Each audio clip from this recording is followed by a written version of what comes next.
It's time to dive beneath the surface and into the minds and hearts of your favorite celebrities and pop culture icons. Welcome to Up and Adam. Hey guys, what's up? You're watching Up and Adam. My name's Adam Newell, and for those of you who don't know me, I'm the guy bringing you guys all the weekly interviews and recaps from your favorite celebrities and pop culture influencers. But for those of you who do know me, you know that that's not why we're always here, right guys? Okay guys, so today we're here for a totally different reason, but before we get started, make sure you hit that like button, subscribe to my channel, and hit that notification bell. That way you guys don't miss anything that we have coming up. Guys, The Real Housewives of Atlanta is about to premiere again this Sunday, and we're so excited about it. But in true Real Housewives of Atlanta fashion, there's going to be some bombs dropped, and this is just one of them.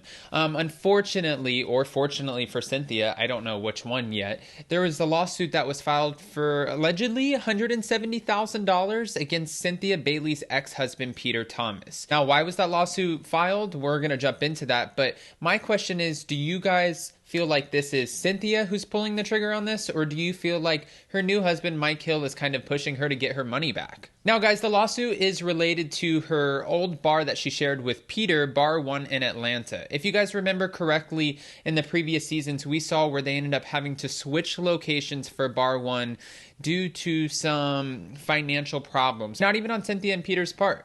When they had to kind of switch up the location, it was because they were paying the rent for the location, but then the person who actually owned the building was not paying their mortgage, allegedly. Now, once the building went into foreclosure and Peter did everything that he could alongside Cynthia to prove that they were making their rent payments, it was too late. The bank was wanting the property back, and even though that they could prove they were paying rent and doing their part, unfortunately, it just didn't work out for them. And that's why on the show, we saw them pursue a new business venture. Actually, the same business venture, but in a new location. This is where things get a little bit messy because apparently, Cynthia is the one who gave Peter the money to, well, at least the loan to get the new location jumping and going started, you know, getting it off the ground. And it was at a time in their relationship where they just weren't getting along the best. So as they started Bar 1, things got a little bit more tumultuous in the relationship, and then they ended up kind of taking Bar 1 and sticking it to the backside. Now guys, I know that we're in 2020, but back in 2017, Cynthia did an interview with Essence magazine and said Peter and her have some unfinished business. She pretty much said that she's his partner, this was a business venture that they started together, and unfortunately due to relationship issues, they just put it on hold for a second. But there's more. I know that if you guys are a true Real Housewives of Atlanta fan, that you remember that Peter ended up moving to Charlotte, North Carolina and opening up his own location. He invited the guys out, the husbands of the housewives, to come out and support him, and some of them did. I actually believe didn't Kenya show up? I think she did. I don't know, you guys tell me. Unfortunately though, it seems like Peter may not have restaurants in his blood, only because this location got shut down too, allegedly due to unpaid taxes. And there's more. There's a blogger named Michelle Atleen Brown, and she said that according to the documents that were filed for the lawsuit, Peter owes Cynthia over $170,000 for that building. Cynthia's name is still on the deed for the building that is going into foreclosure, and they're set to settle in January of 2021. Or at least Peter's not set to pay the money until January 2021, is what this blogger is saying. Michelle also went on to say that she's known about the situation for quite some time, and she also thought, in her opinion, that Cynthia Bailey was going to use this as a storyline. Maybe she could have, potentially. I mean, honestly, guys, we love Cynthia, but sometimes she does need a good storyline. We also know that her marrying Mike Hill this season was going to be a storyline too, and that's probably what she wanted to focus on because it's more of a positive direction, and Cynthia usually leads with the positive foot. Michelle also said that this lawsuit was filed prior to Cynthia marrying Mike Hill on September 22nd of 2020. Now, Peter's allegedly fighting this whole lawsuit because the money, again, is not actually due until January 2021, but then why would Cynthia be pushing this now? Well, guys, I have to get in contact with Michelle Brown, and I have to see if I can steal her for our show because I'm so curious. But she also did go on to say she suspects that Cynthia might have filed early because it takes a few months for the court documents to process.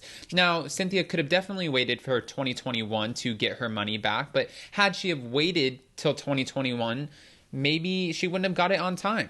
So if she files the documents now in September, lets things get rolling, especially with 2020 and the COVID and everything else coming into play. Like, things are at a halt, kind of. And if they're not at a halt, they're at least at a slowdown. And I think we can all agree on that everything is just moving at a little bit of a slower pace. So maybe it does make sense that Cynthia filed a little bit early to get her money. Also, guys, $170,000 is a lot of money. And Cynthia starting her new life with her husband, Mike Hill, in Los Angeles. And I mean, it doesn't even matter. She doesn't even have to explain it. If it's her money, I would want my money too. The real question is, though, I mean, in my opinion, was this lawsuit filed for part of a storyline? Did Cynthia just want her money? Was her storyline with Mike Hill and this whole wedding enough? I'm so curious what you guys think. I mean, honestly, guys, I love Cynthia Bailey from the Real Housewives of Atlanta. I've met her myself. I've actually went to party at Mastro's Steakhouse with her and my fiance. Actually, it was a Mariah Carey party. We met Nene. It was just a great time, and she was nothing but sweet. She was so sweet to us. She was super nice, and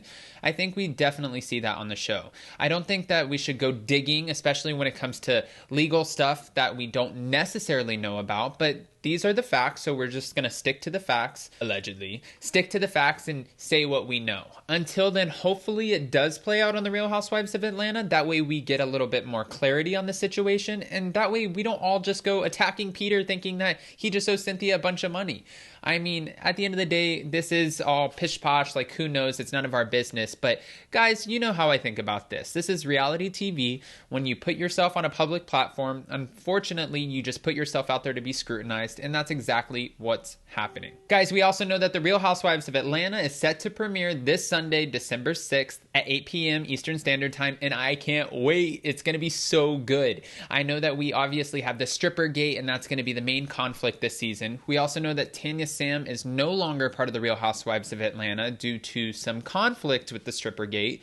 And there's so many other things that are going to play out. Unfortunately, the one thing that a lot of you have been posting on my comments saying is that you just don't want to see another Housewives franchise that's catering to what's going on with COVID.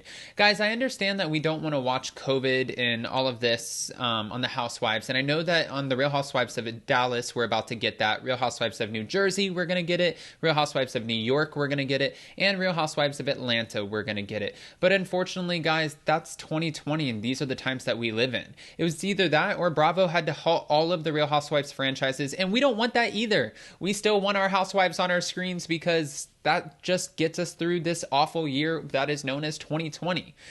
I hope I convinced you guys. Guys, if you haven't already, make sure you go ahead, hit that like button, subscribe to my channel, and hit that notification bell. That way you guys don't miss anything coming up. And also, I want you to comment below and let me know, why do you think Cynthia Bailey filed this lawsuit early? And do you think it was for a storyline? I'm curious. Until then, guys, see you next time. Check us out every Monday and Wednesday. Thanks for watching Up and Adam.